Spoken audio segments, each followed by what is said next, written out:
We've been Zoom bombed. We may be again. If your screen goes blank, hang on for a minute or two and we'll get back as soon as we can. This evening is the fourth in our general plan series, 20 months of forums intended to help Petaluma residents better understand the topics that will be addressed in the general plan update and become better advocates for the land use future they want for our town.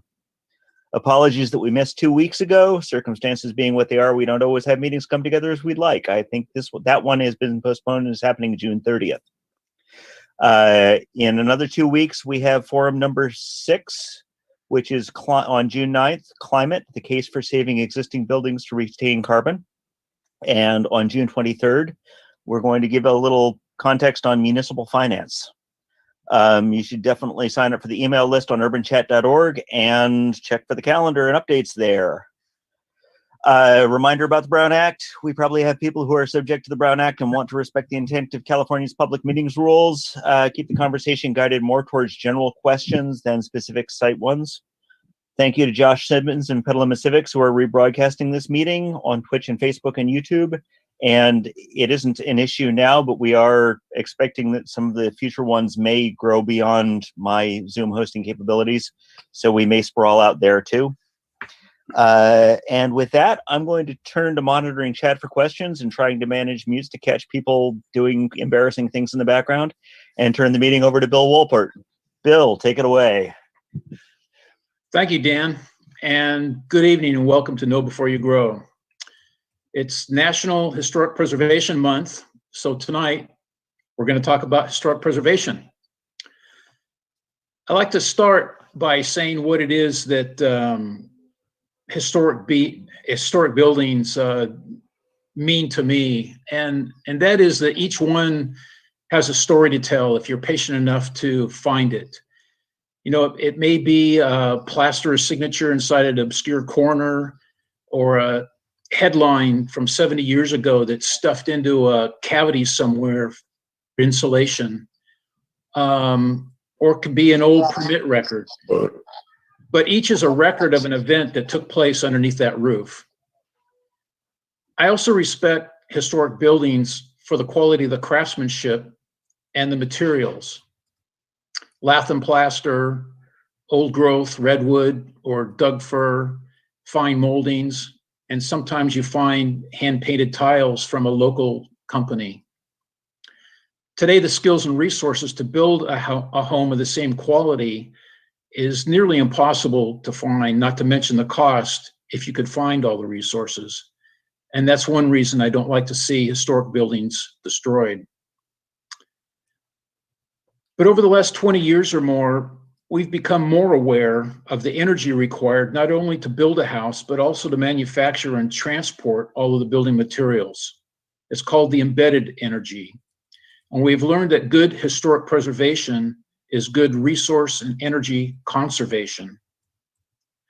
Tonight, as Petaluma begins to update its general plan, we want to illustrate why historic preservation not only preserves our heritage, but also reduces the amount of carbon we put in our air. We will show you some incentives for doing good preservation work. I was living in Pasadena and beginning my career as an architect when I was invited to join the board of Pasadena Heritage. And much of Pasadena's historic core had been saved, but not yet preserved. And Pasadena Heritage was determined not to lose it. One of the distinguished board members was Peyton Hall, a principal of Historic Resources Group, the key firm doing historic preservation in Southern California. Peyton had a master's degree from Yale and a Bachelor of Architecture from the University of Virginia. He was the perfect Southern gentleman, and he still is. But if still waters run deep, Peyton was a wealth of preservation knowledge that was instrumental in preserving Pasadena's Old Town. Peyton is a distinguished fellow of the American Institute of Architects. He is now Principal Emeritus of the Historic Resources Group and has been an adjunct professor at USC School of Architecture since 1999. Peyton has been awarded many honors, including the AIA National Award for the 28th Street Apartments, a National Trust for Historic Preservation Honors Award for the Egyptian Theater in Hollywood. He's past president of the California Preservation Foundation and received the Robert F. Winter Award for California Preservationist of the Year. It is a great honor to introduce my friend and colleague, Peyton Hall.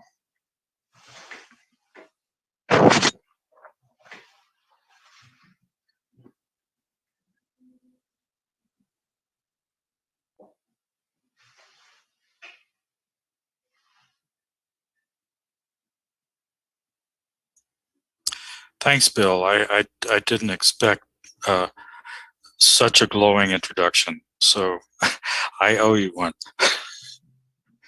And if my screen is visible, I will proceed with the chat. Thank you.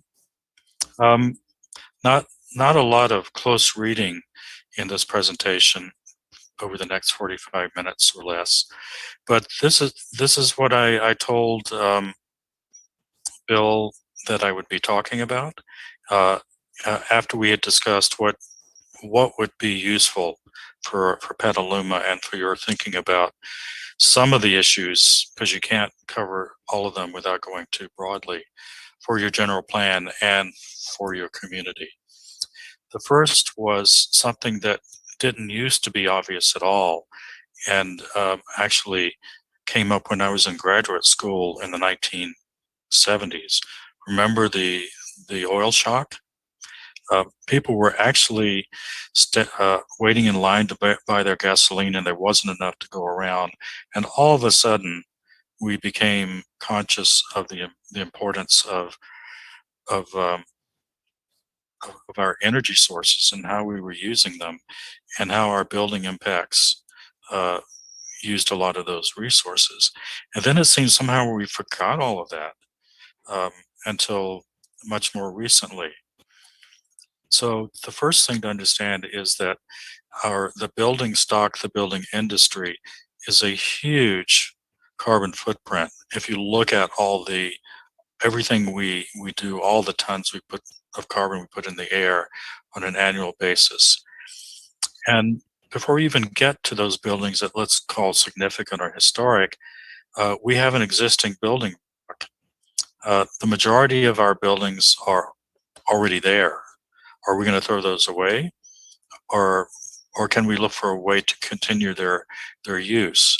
Because any existing building is a resource that embodies extraction, manufacturing, transportation, and construction, historic or not. Petaluma, the Bay Area, Manhattan. We're not looking to replace all those buildings, but to use them, continue to use them as part of our untold sequestered tons of carbon. The second thought I had I just finished teaching, so actually my mind has loosened up a little bit, and that's a good thing. Is what is a historic resource? And it's something that context changes. I went into architecture school in 1969, and so the buildings that were being constructed about that time are over the 50 years we use as one of the benchmarks of thinking about which buildings are culturally significant or not. Whereas when I started learning and practicing, the buildings from the 20s were those buildings. So look around you, not only at the really charming downtown streets, but at the mid-20th century buildings, and also think about, why are they culturally significant?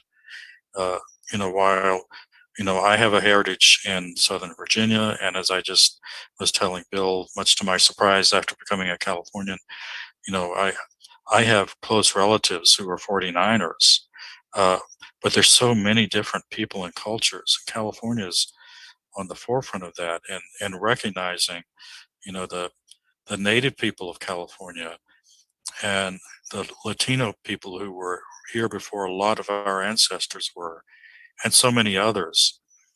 And it's not just about how pretty the building is, it's also about what those buildings represent. What happened there? What are their stories that can teach us and our children about California? Then sort of as a, uh, maybe counterpoint is too strong a word, but thinking about the worrisome prospect of all of our buildings becoming historic and significant and therefore being constrained, rather than just loving them all the way Bill and I do. There are important ways that our society and our government and our public policy has laid out at the national, state, and local levels to incentivize this work on historic buildings. It makes it easier to keep them and to pay for that getting that cycle continued into to this century and the next. So outline the greenest building, which Carl Elefante will talk to you about. He's famous for the statement that the greenest building is the one that we already have, and for a lot more. And secondly, what this sort of excites me and boggles my mind at the same time, we'll talk about life cycle assessment, which seems to be the real story that we need to understand in addition to carbon footprint. Then touching on some principles and case studies, and this is mostly going to be pointing you towards some good books and authors that actually can explain to you how these numbers work, because I'm just an architect and I don't even do drawings anymore. I write words and I annoy other architects. But there are people out there who actually do the math and the research. Then we'll get to the hopefully really exciting for owners and investors and people who are transforming downtowns is the money that can help you do that. The Greenest Building. This is a very good book. It's aging now, but it's a great introduction. It was produced by what used to be called the Preservation Green Lab of the National Trust. You can download it from their website. Key findings and analysis. Sorry for the misspelling there. Building reuse almost always yields fewer environmental impacts than new construction when comparing buildings of similar size and functionality. That's a big statement, and it's still shocking to some people. It's like, what in this old brick building with leaky wood windows, where the rainstorms and blow through is less impactful? Well, they've done the numbers. The bigger picture is not just green materials and bamboo floors and bike parking, which is all really important, or cutting down on the leaking through the windows, but this embodied energy concept, which is what we were looking at in the 70s, and that is that there's an upfront energy investment that we already have. Those materials have been grown, extracted, manufactured, transported, installed, and that is an initial embodied energy. Second, and this is still important, of course, is operating energy. Our heating, our cooling, our power. If we can retrofit or deep retrofit some of our buildings, then we can improve that picture. And energy consumption in buildings in general and in historic buildings is going down, not up. One of the favorite case studies that you'll see that I haven't included here is the Empire State Building in New York City. Deep energy retrofit. Building's still there. You look at it, you don't see any change. Big changes on the inside, and its carbon footprint on an operating energy standpoint. Building transportation energy is energy used to transport occupants to and from building. Think about urban density. When we were looking at optimum, I was being taught some of these basics about, say, optimum urban development in the 70s. People were looking at what is the optimum urban density for energy conservation? Is it single-family residences of 6,000 square feet on a half an acre?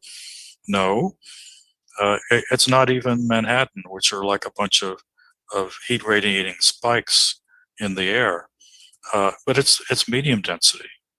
So there are also the ways that we can think about how some of our historic neighborhoods fit into that category of an optimum density for energy conservation. I'll show you some tables from that green book from the National Trust, and I'm just looking very briefly at one of their case studies, which is an urban mixed-use building located in Portland, because that's maybe as close as we can get to a West Coast building.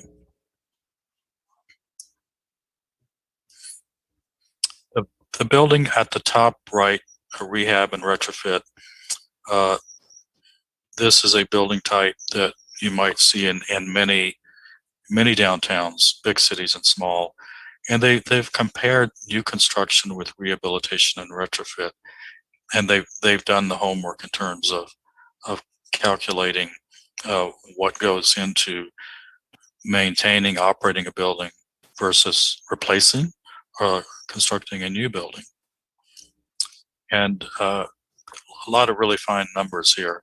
So I'll mention some of the facts, and please look this up if you want to follow through, because this book also has a lot of explanation of how they did these calculations. So if we're looking at the base case for a mixed-use building, maintaining it in Portland, we have a savings of minus 21% in climate change compared to a new building, minus 24%, meaning a quarter better in terms of resource depletion.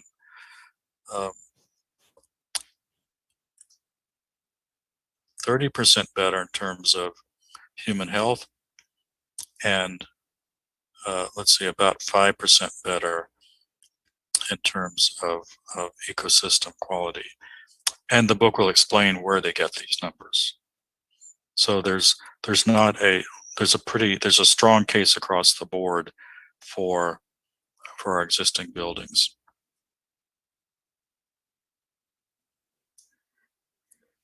So building type, and the case is more, we get bigger numbers in Portland because we don't have the operating energy requirements we need and to keep people from freezing to death in Chicago. For an urban village mixed-use building, it takes 10 to 80 years for a new building that is 30% more efficient to break even. So you get an 80-year advantage for that mixed-use building in Portland by using an existing building versus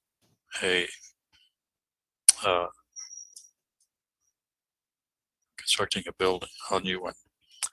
And going to the bottom of this slide, which is talking about demolition versus rehab,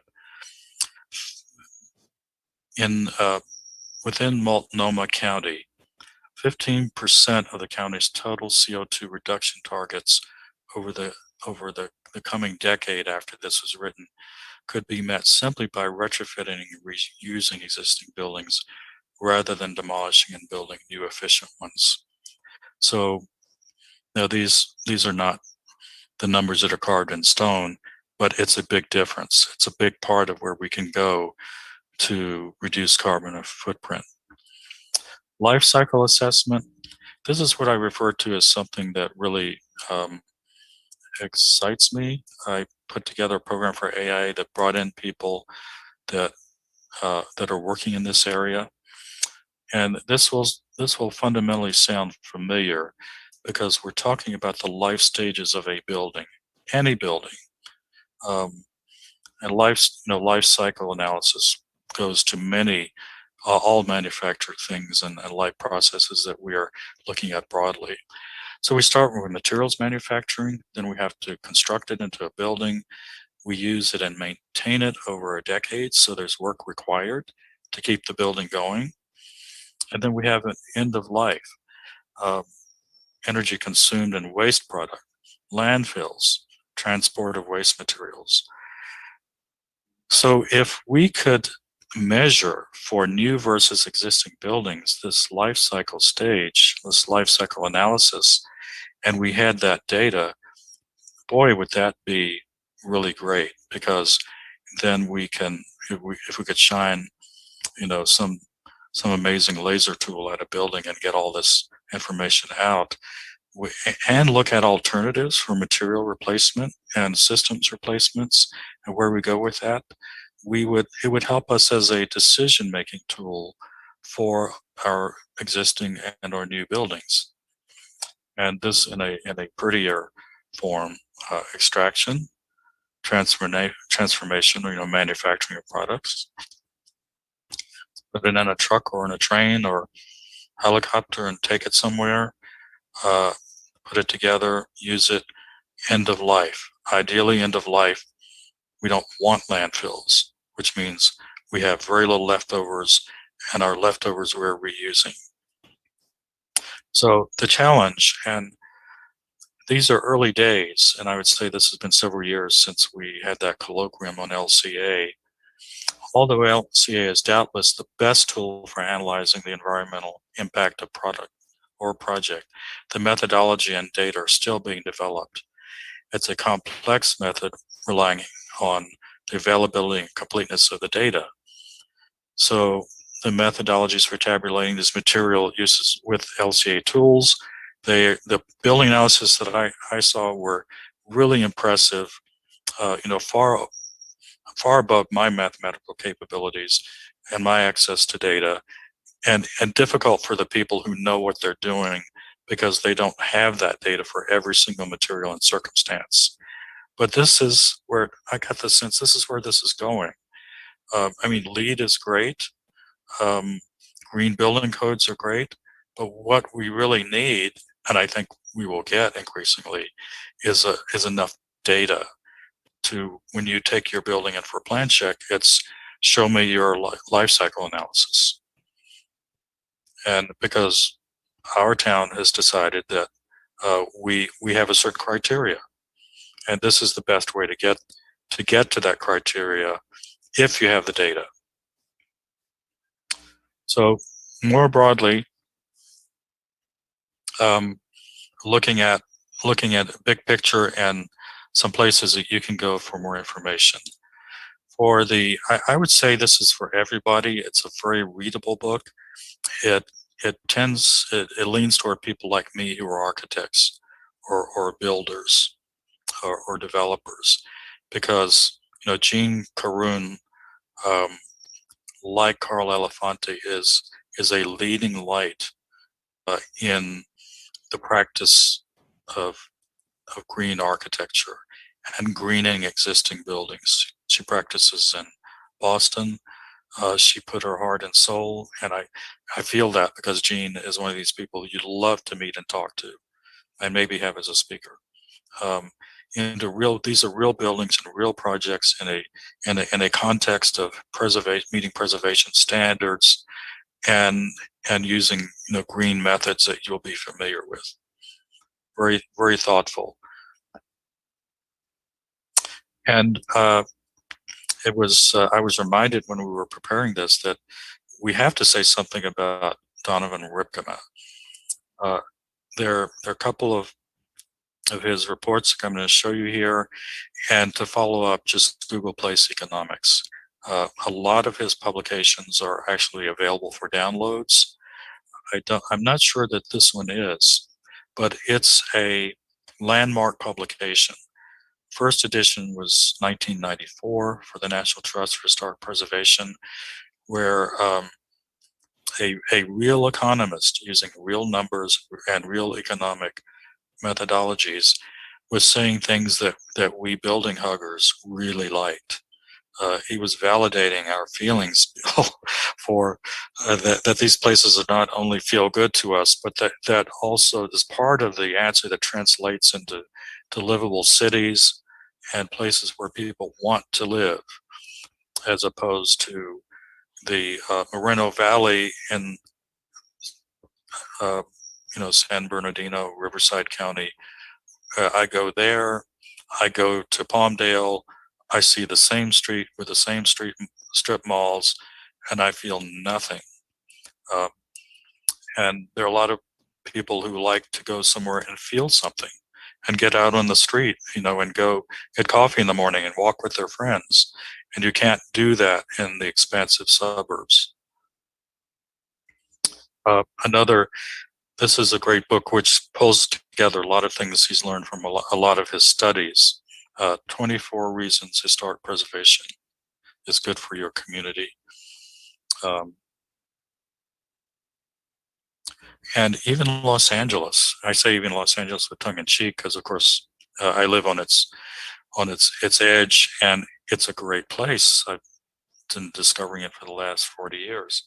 The LA Conservancy collected some money from people like us and hired Donovan to look closely at the numbers in Los Angeles. Now, in this case, some of it was being able to show to policymakers why preservation is good for LA, why reuse of old buildings for housing is better than tearing down a block of garden apartments and building 3 high-rises or 4 big stucco boxes. Economic incentives. This is the turning point where we're going from we love preservation and it's good for the environment to here's how you can make some of these things happen a little bit easier. Mills Act, property tax abatement. I don't think you have an ordinance in Petaluma. Many cities do. It's the single most important economic incentive in California. It supports preservation of qualified historic buildings.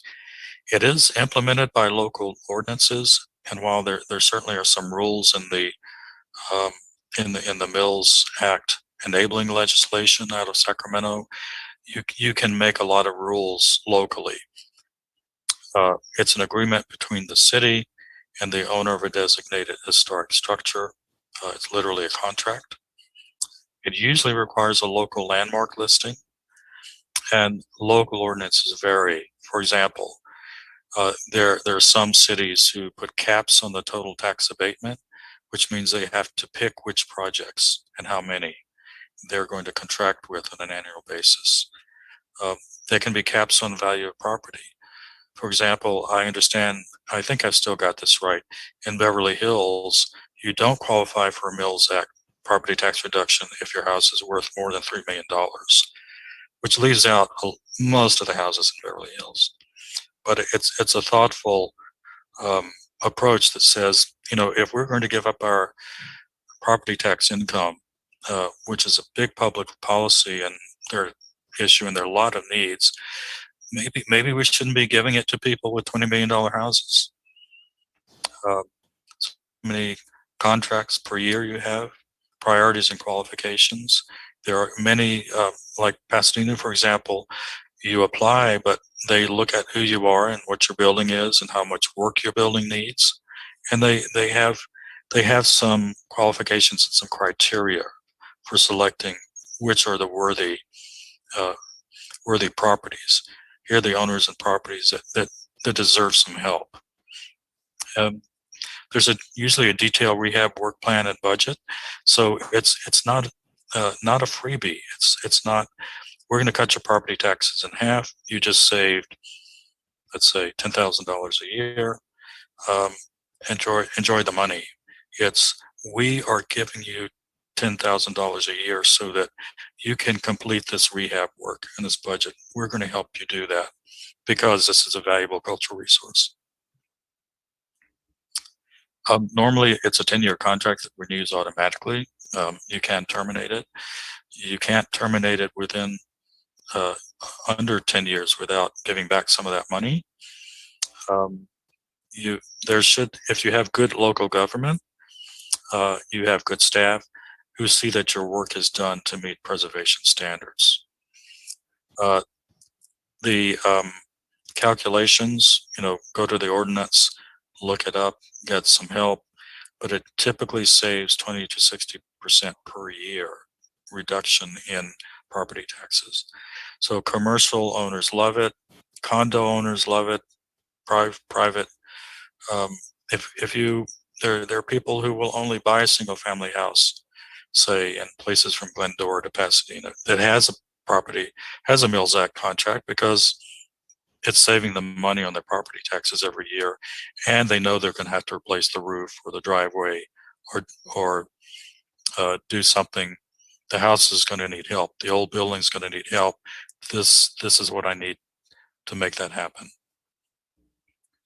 Now, on a let's move up the scale to state and federal government. There is a really good federal historic tax credit, and I can say that because we've done dozens of them over the years, and it's difficult. Again, it's difficult because you're not getting something for nothing. Starting with the federal program, it's for a building that is eligible or listed on the National Register. However, if you have a National Register listed district, then every contributing building that's on that list, it could be a whole Main Street, and every building that's named within that district is eligible. If you're not listed yet, the issue is that initially the state and feds will determine if you're eligible, and when you finish your rehab, you will list the building. So you're either listed up front or you end up listed. That is a 20% federal rehab credit on qualified expenses. 20% of your total rehab cost is a write-off. Now you have to have some income. Maybe you put a partnership together with people who have income. And then what's really exciting in the past year is that the state of California, under the new governor, not the former governor, the legislature passed and the governor signed a state tax credit law that piggybacks on top of the 20% federal rehab credit. Now, this piggyback it goes through the same review process, but it's harder to get qualified for it because we have no rules for it yet. The regulations have not been adopted. The state, while it's on the books, hasn't allocated the money to support the program. So it's one of those kind of gotcha situations where you say, yay, we finally got a 20 or 25% piggyback on top of a 20% tax credit, but they're not letting us use it yet. As a famous TV host once said, can you imagine that? 45% write-off on your total rehab cost. We're talking hard and soft cost on the building footprint within the envelope of the building. And while we don't get the 45% yet, believe it's very real. I was emailing responses to questions from my 20% federal rehab tax credit clients today for a building that's in TIs that's being rehabbed. It's not everything, it's the missing piece for that project to have that 20% write-off. The 10% federal rehab credit is something we don't talk a lot about, but it's on the books. Preservationists don't like it because it doesn't require you to meet the standards for rehabilitation. The criteria easier. It's easier to use it for a non-historic building than it is a historic building, but people seldom do. But look it up. It's there. It's there for doing work on an existing building, much less a historic building. So here's some of the things to keep in mind if you're like me and you're always trying to not to get people to hire to go through this process, which is onerous, but just to tell people this is really good. Where else are you going to get this much money? So start with eligibility. Then minimum qualified rehab expenses must exceed the tax basis of the building. So don't ask me any tax questions because I'll just say, call your tax advisor. But what I do understand is that the tax basis is a critical issue, and it varies sort of to a conventional mind like mine in an irrational way. If you buy a building today and pay $1 million for it, basically you have $1 million basis in the building, and the money that you must spend on that your rehab in order to be able to take any tax credit must exceed that amount. So if you have a building with $1 million basis, you must spend $1,001 in your rehab, otherwise you get no tax credit. However, if you have a building that's been in your family, or you've owned it for a while, or it's been depreciated, it may have a basis of $500,000. So the first question is, how much money am I going to spend? And secondly, what's the basis of my building? And I better call my tax accountant right now. Part of my due diligence on this. Standards compliance is stringent. The people in state parks in Sacramento and the people in DC put us through our paces. They want to see what type of vinyl flooring you're using in the building, and we show them, because it's worth it to answer all the questions and to protect our tax credit. Allow extra time. The process is you're gonna send something to Sacramento. They may have some questions for you to answer, and when you've satisfied those, they'll send it to Washington, D.C., and if all goes well, D.C. will say, great state review, no problems, sign here. Or they may say, oh, we have some more questions. And while you're doing this, I didn't write this down, but coordinate with your local commission. Remember, your city council, your planning commission, your landmarks commission. They're also looking at this project potentially, and these 3 levels of government and all these agencies are not required to coordinate with each other. That's your job, to see that what National Park Service thinks is a good storefront is the same storefront that your local commission or staff people think is a good storefront. It's not just the pretty restoration work, like the windows and the doors and the hardware and the brick repointing. It's all hard and soft construction expenses, all your systems, your roofing, your electrical, your mechanical, your lawyers, your accountants, your architects, your engineers. It's all eligible expense to get up to that. It's all qualified rehab expense. Now, once you get outside the building footprint, site work and additions or infill buildings are not part of your tax credit rehab expenses, but they do get reviewed. So if you have a property that has space on it for a new building, you'll only get tax deductions for your building you do on the historic building. But the reviewers will look for the compatibility if you decide to build a brand new building next to it, so that you're not, say, insulting that historic building with some ugly new thing that's too tall or too wide or too cheap. And this can, while the details of restoration and rehab aren't easy, word to the wise, plan early, because this is a debate for the ages. It's compatible new design relative to a district or to a historic building. Some really good news, and I say this for I'm channeling my clients, including the one I was talking to today, is that, let's say the National Park Service, in signing off this work that we're doing, has forced us to do some things that we weren't quite happy, or it's not quite big enough, or we want to do something slightly different. Well, 5 years after this work is put into service, all this rehab work, they're done. You're done with them. They go away, and you got your tax credit. But 5 years in, you have no constraints, except whatever other local constraints you may have. And to say it again,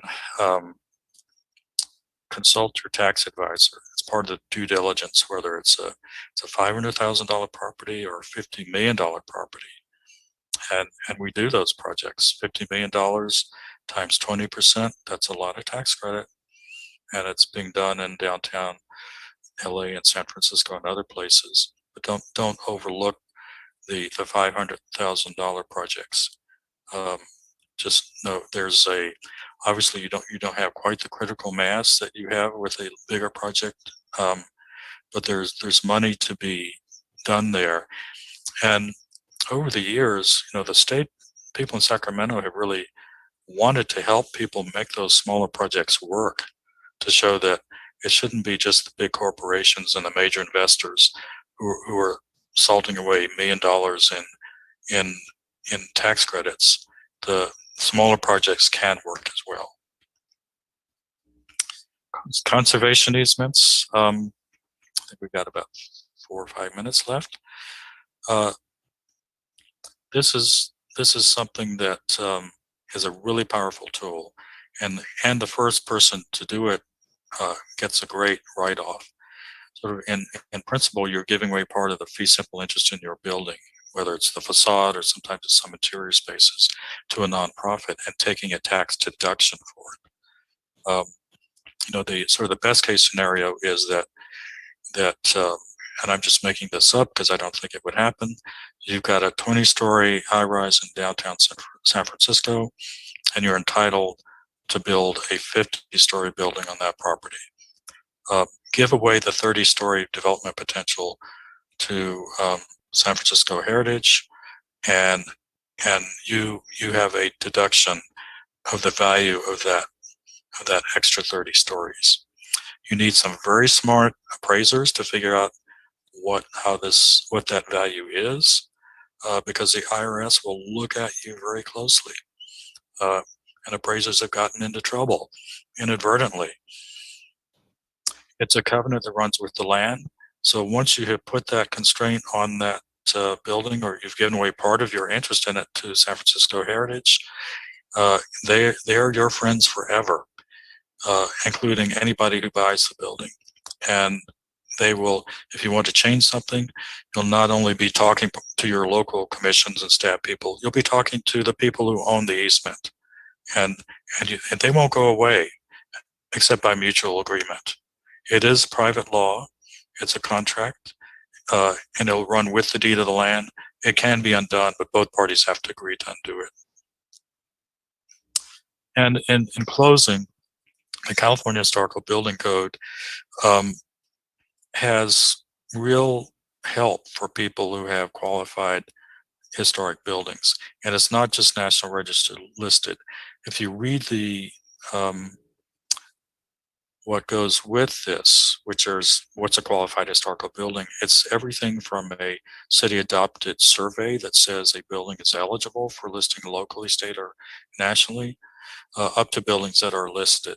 And there are things that will help you get over expensive alterations and have productive conversations with your local building officials about what you're allowed to do using those alternative standards. Links for historic tax credits, Mills Act, conservation easements, and building codes.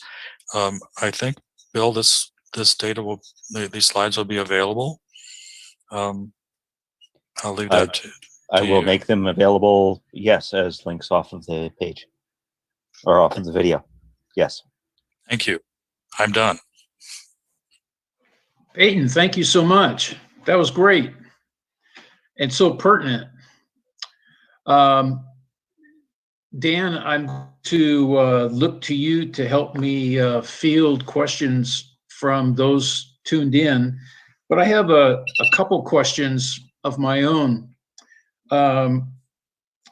Peyton, thinking of all the advantages that you mentioned, the economics that make such sense, maintaining the historic character, having that feel-good factor. What stops communities from embracing more of their historic neighborhoods? At this point, the word expediency comes to mind, which is not meaning it's the path of travel in terms of time and planning and consulting fees is faster. In this is my personal experience. You know, uh, you know, I have certain phrases that keep coming back to me. Like we did some really great projects in downtown LA with a big developer, and they said finally said, now we've got all this done. We're going to take a break from historic preservation because there's just too much brain damage. So it's saying we're doing this because we know maybe it's going to take us a little bit more time, but the results are going to be better. You know, the places we live, shop, work in, our traffic, everything will be better for us if we will take the time to do the planning and to integrate all of these thoughts. And you know, that's sort of the macro view. The micro view is like this client whose name I've not been naming that I was talking to today, knowing that he's working on a really significant building and he's renting to a really significant tenant, and everybody's watching him, and he knows that when this gets done, this is going to be a fantastic project, and people are going to look to this Julia Morgan building in downtown LA and say, boy, they sure did the right thing here. It's not another glass tower. It's a century-old building, and it's beautiful, and students are studying there every day. And it took me it was a huge headache to get there. This is what I do. Yeah, no, I get that. So, in working with different communities from Los Angeles to smaller communities, do you find that some of the challenges and the time it takes to process the project comes from staff that don't understand preservation, or they don't have the background in preservation? Do you come up against that?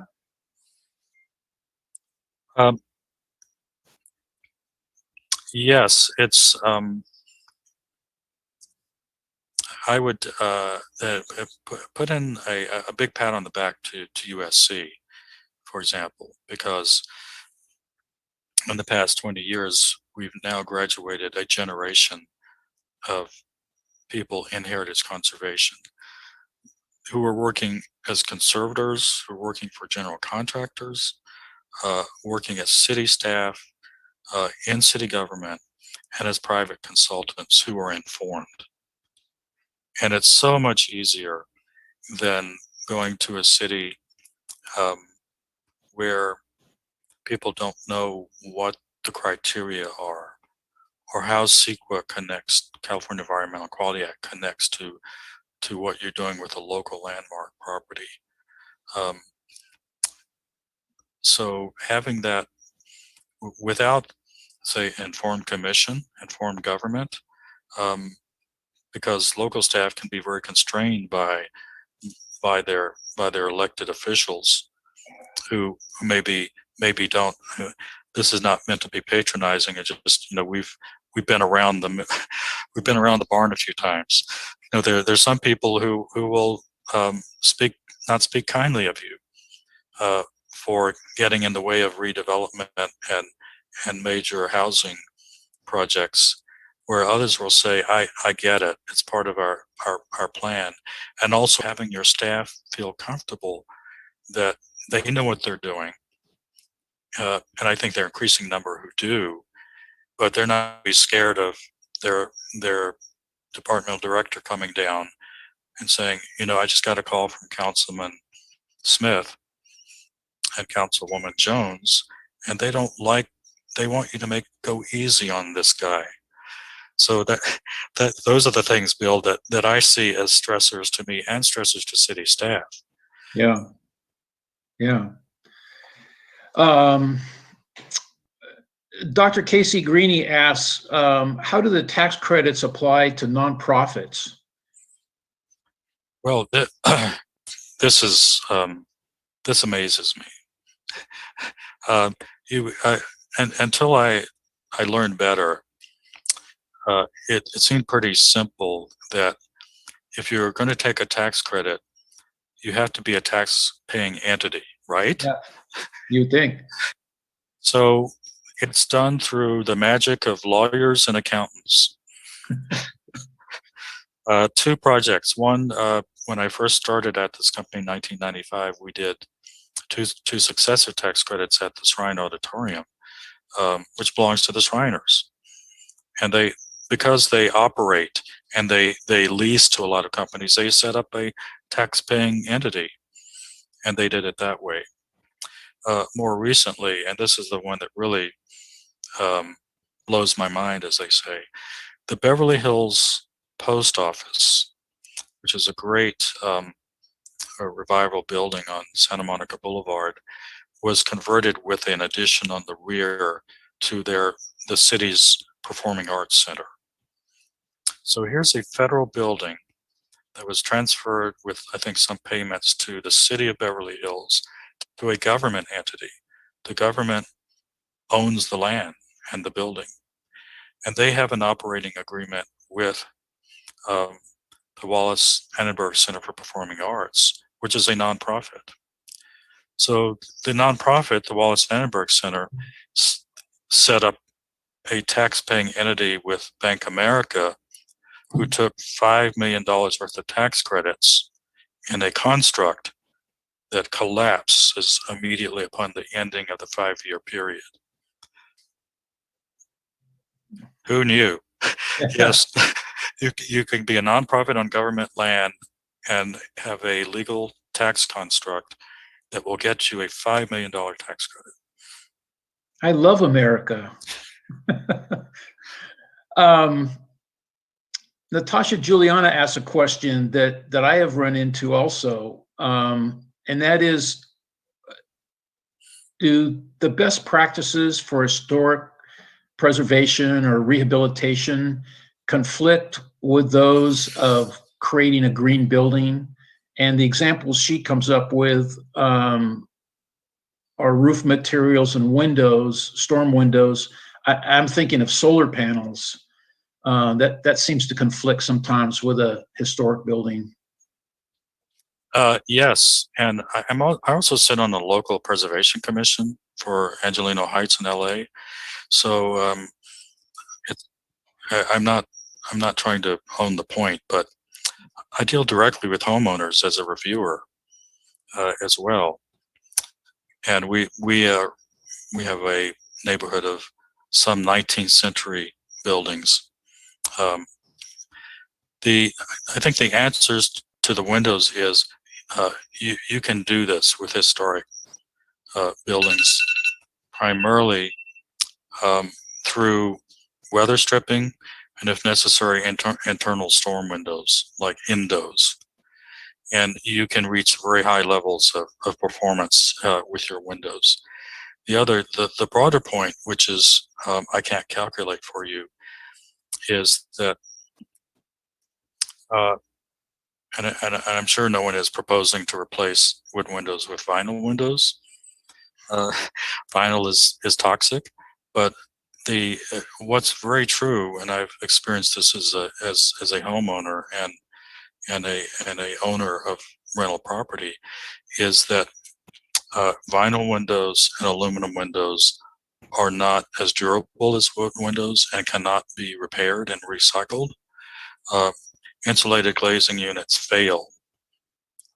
So what you're looking at in the long term is that if you properly weather strip and maybe secondarily glaze your wood windows and maintain them, they will last longer, and the bottom line energy investment will be less than replacing them with new windows with insulated glazing, which have a shorter cycle. Yeah, that actually doesn't surprise me about the windows. I've heard that before, surprising as it is. We have a state law on the, just briefly on the solar panels. I know because we face this in Angelino Heights. The state has forbidden us to forbid anyone from putting solar panels on their roofs. Mm. I think it's a state law now, but we have that constraint. We cannot tell people not to use solar panels. Yeah, I don't think that's been tested here yet. I'm not sure of that, but I'm not aware of it.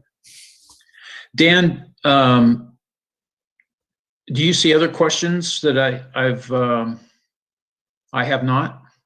There's some interesting comments in the chat, but one question John Sheehy asks is, at what point does a historical preservation renovation cost cross the line into becoming merely facadism? And my own addition to that is, and does it matter if it preserves the character of the neighborhood? Yeah, local rules vary, and it's easy to say that it's complicated because there's not just one right or wrong answer to that. You know, there are criteria for integrity. If you look up the 7 aspects, you know, Google the 7 aspects of integrity. I think in a well-run landmarks program where CEQA applies, and CEQA, California Environmental Quality Act, almost always applies to historic resources because there's almost always a discretionary review involved. You're looking at the interior and all 4 walls and a roof, and you're looking, and particularly for tax credits, you're looking inside the building for character. I kid, and this is not, shouldn't be a funny joke to preservationists. You know, the best project for an investor who has a historic building is to find one that's already been gutted, but is still eligible for or listed as a local landmark, because then you have a lot more flexibility on the inside of the building. So a facade, if you preserve a facade and make it really pretty and build a big new building around it, no matter how compatible the building is should no longer be eligible as a historic resource. You've lost it. If you go through a proper CEQA review, much less a local landmarks review, well, that's a pretty facade, but it's no longer a building.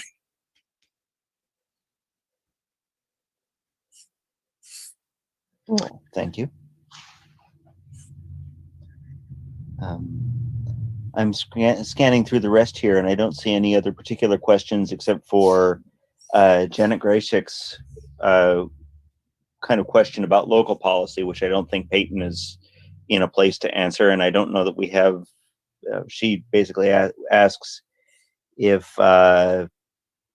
she says, in the past year, city manager tried to keep fees minimal for historic property for any review for proposed work, saying the homeowners shouldn't have to pay extra, especially given the community benefit for retaining historic buildings. And I don't know, because I've only dealt with the planning department on really simple stuff. So, well, I would welcome more input from her to say that if you look at the construct of many local historic preservation ordinances, whether they're new or rewritten, one of the incentives that we love to see is waiving permit fees for qualified historic buildings.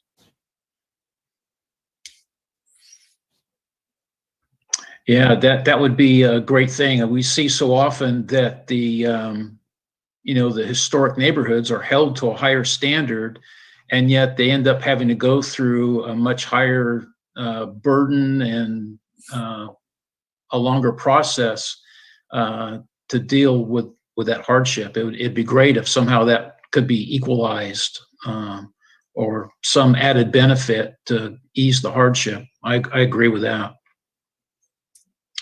I have one last question, Peyton, and I should know more about the answer, but I don't.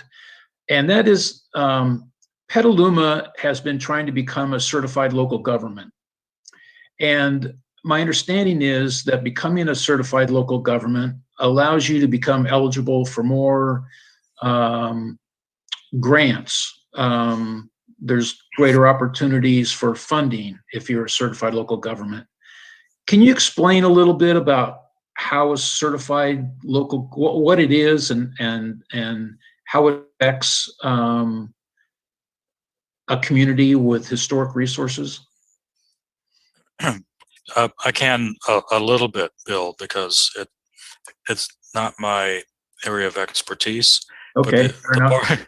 the parts of it that I know about it, as Catherine is commenting, it requires cities to behave in certain ways. For example, you need a landmarks commission that has a composition of certain types of professionals, and I think you need a good landmarks ordinance. With respect to grants, there are grants that are not nearly big enough, but they're real and they're useful. And most commonly where we see this is that many CLGs get grants from Sacramento to do survey work. So this is if you're going to have a historic preservation, and good for LA, Survey LA surveyed 800,000 parcels in the past decade. So they know where the historic buildings are buried, and that's a great starting point. And it's there. The people who look at the cup half empty say, we don't want to know where historic buildings are because we're afraid somebody's going to cause some problems for us. The other people say, if we know where they are, not only can we save them, we can give them grants, we can support them, we can avoid more surprises to homeowners and developers by saying, here's our survey map, here are our districts, here's what's in the works. Sort of take the crazy guesswork out of it, where you don't know whether you have a historic building or not. So those grants are really useful. It does sound like that. I don't see many more questions. Do you, Dan? I don't. I think this was super informative and interesting and dense. And yeah, I don't have any questions right now, and I'm excited for the next one. It looks like Phil has his hand up. You're muted? Phil, do you have a question? No, I was clapping for great presentation. Thank you. Thank you, everyone. Thank you, Peyton. Nice to meet all of you. It was great, Peyton. My biggest regret is that you were not all in the same room and we could go out and celebrate or something. Well, I've actually been to Petaluma, and I hope to return one of these days. It'd be great to see you sometime soon. Thank you so much. Thank you. And thanks to everyone who attended tonight. It was very informative, and I hope you enjoyed it. Good night. Thank you both. Thank you all. Good night. Good night. Thanks, Bill. Thanks, Peyton.